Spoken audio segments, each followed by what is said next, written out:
Hello, ladies and gentlemen. My name is Jandy Castro, and I'm live here in Kuwait, the heart of the Persian Gulf War, which is also codenamed Operation Desert Storm.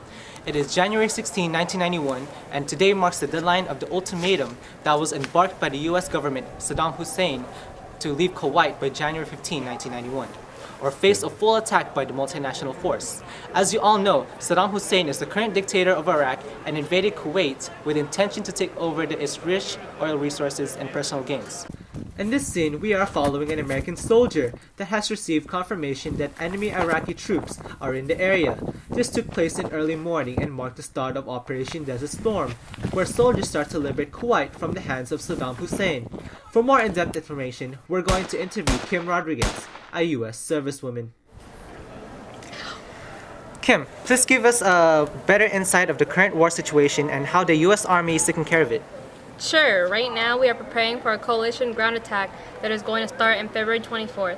When Operation Desert Shield turned into Operation Desert Storm last night, the U.S. Army started the multinational attack by bombarding the Iraqi military with the Air Force. Alright. Also, I understand that women cannot be in the front line, but what did they do to support the war effort? Yes. This operation is currently the largest deployment of military women in the history of the United States. More than 40,000 were deployed so far, and we help this with transportation, command units, and many more that you can think of. Although we cannot be in the front lines, we can definitely fire back if the enemy targets us. Alright, last question. What are your beliefs toward this war, and what do you want the public to see at home? I'm just glad to be a part of this war. I hope our actions will free many oppressed citizens and get the dictator out of Kuwait and Saudi. I just want our troops to see us as heroes and that we are doing this for a good cause. Alright, thank you, Kim, for your time. Now, to get a different perspective, we're going to interview a Kuwait citizen who was rescued last night from the operation. Hello, would you mind telling us your name? Fazanala. Thanks, Faiza. We're just here to ask a few questions. How did you feel the morning of August 1990 when the Iraqi forces started to invade Kuwait? We woke up to the sound of Iraqi tanks and troops advancing the streets of Kuwait City.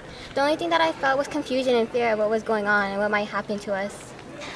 How has the war affected you and everyone else? We are currently forced to wear gas masks to protect ourselves from constant gunfire, missiles, and chemicals.